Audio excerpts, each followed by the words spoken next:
Hey guys, this is Chris, 1990 Pontiac. I just wanted to go over something new and something exciting that I just discovered. Seems to be a very common problem, and everyone seems to have the majority of the problems on here with the same speedometer and odometers breaking because of that defective gear that GM put into here. So I recently was just going to buy another speedometer, which I have in front of you, and waiting for my car to come back from the shop right now. So in the meantime, I took this one apart to see what the deal was with them, and come to find out, even though this is replaced, this one here was broken also, or was going to break very soon. So just wanted to give you a quick overview of this and show you how to take it apart and how easy it was, and give you some great news, which is from these guys here, Odometer Gears. They've got the gear and the setup, and they have a whole kit that they send you, and it comes with the gear, and you can even get the gear and the drill bit if you like. Now I had it, so I didn't need to go that far, but I wanted to show you. I bought two of them because I'm going to replace mine when it comes back, and I'm going to start doing this on the side probably. So here's the whole kit. There it is. There's the gear. And they came up with what I was looking at, or what I was thinking about doing anyway, which is a little screw, okay, going through the gear that's replaced. The gear itself, you can find them online for $6, but this whole little setup here is 30, so I went for that because it's already pre-made and I didn't have to do a lot of extra work for it. Considering that most people want $300 to do these kits for, I decided to do it myself. So real quick, you'll see the screw here. I've already got it apart. Just take them and I put them in my little magnetic tray off to the side, right there. And then this part here, the speedometer itself, just pops off, nice and clean. Okay, set it off. The faceplate will then come apart, like so. Set it off to the side, and then you'll have this plastic cover piece. Set it off to the side, so it's all there in your way, out of your way. Now, I'm not going to go back and completely remove it because I'm just going to show you how easy it is to do again.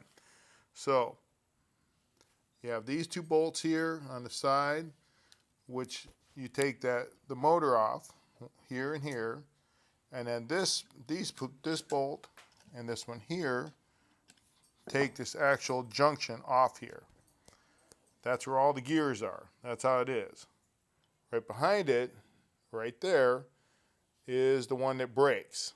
Now, it sits right behind that screw, and as everyone indicated, they really didn't know what to do with it.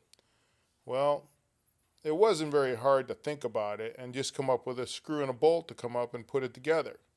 Luckily, odometer gear people already did it and have one set up. So instead of having to come up with it myself and having to just put a bolt through it, which is what I was going to do, they already had it. So take it apart. And then what I did was, and here it is here. Here's the little shaft. And you can see it's not completely straight, but that's the shaft. So when it was in there, and all the pieces here's the crumbs of it. You can see it, the gear here, when it came all apart, because it just broke, just like everyone talks about. So all I did was I took my Dremel tool, I took the little grinder bit, and I ground off the top, and I took it out of there. Okay?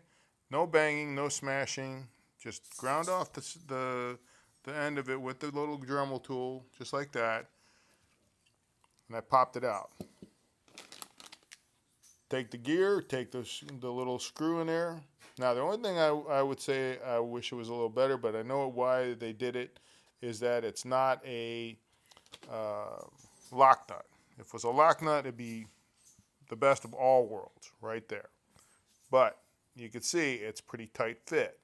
So what you can't see is the washer that looks like over here is oversized, like so. So what I did was, because it was not going to fit in there square, I just took it. I don't know if you could see it there. I took it and I just ground down the side of that washer so it was flat, and it went back in there.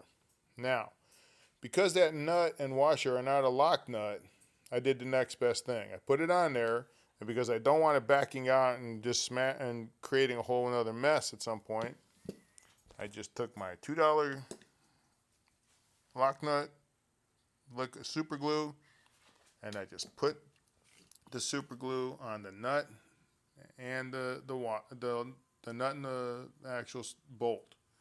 That's it. That's all I did. It's going back together. It spins the way it's supposed to. I know you can't see now because I've already got the motor back in there. That little motor is what bolts onto the side. Reassemble it in reverse, and you've got your whole assembly, $300 assembly, for under $30. All right? Good luck. Take care. Bye.